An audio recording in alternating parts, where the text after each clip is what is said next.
Okay, in the garage, we have of course, the sensors at the bottom for anything being in a way to interrupt the garage door.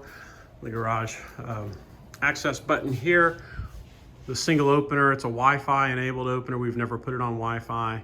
The opener's about 2 years old. There's a company called Cedar Park Overhead Door, and they've done everything on this door, including maintain the springs, maintain everything around the sides and what have you. But Cedar Park Overhead Door, really good crew.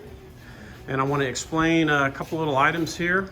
One is this switch. So this switch is a Wi-Fi enabled switch. We use it to turn the light on at sunset and then turn it back off at sunrise. The company is called Kasa, K-A-S-A, and you can look up their instructions online. You'll load an app on your phone, come out here, and you'll be able to talk to that switch with your phone and then put the new Wi-Fi information in it. You can be able to use that phone and use that switch and control it with your phone via the Kasa app. Fire extinguisher, circuit breaker panel.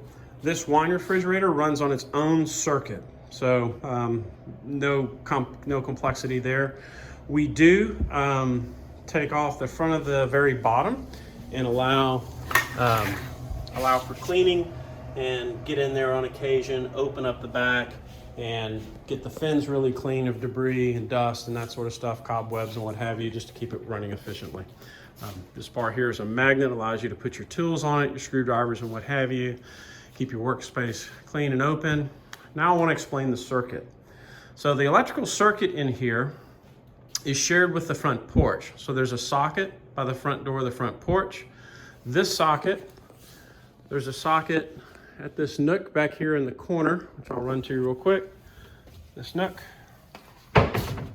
There's the socket, so another GFI, and there's that switch, and then it goes over, and it also powers the sprinkler system right there. I just put that block on there so I could hang multiple tools off of it. I wasn't running multiple tools simultaneously, but it just gave me more capability. In addition, on this circuit that I just described, there are two outside lights. The floodlight that is up there on the exterior of the wall, facing toward the backyard.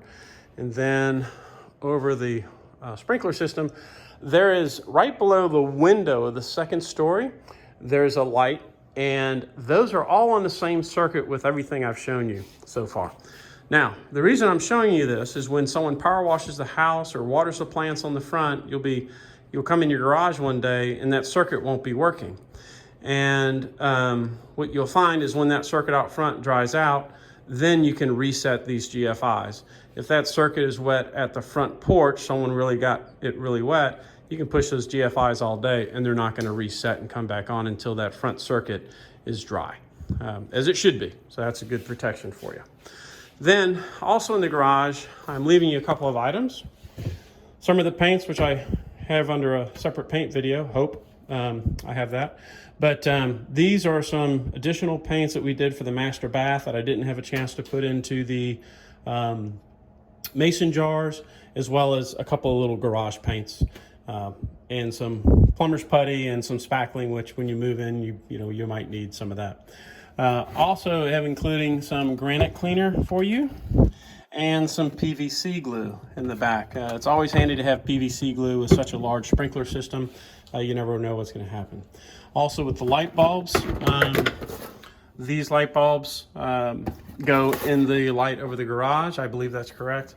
And then these are like in the ceiling over where the TV is and in the main hallway. So you'll want to use something, similar like that. Just didn't want to get rid of them. For no reason, throw them away, so I didn't want to do that. Now, here's a special project. With the Sonos sound system, we have 4 speakers that are wired into the house that go into where the Sonos is located. Those 4 speakers are not controlled separately. Sonos only has 2 channels, and all 4 speakers hang off of those channels.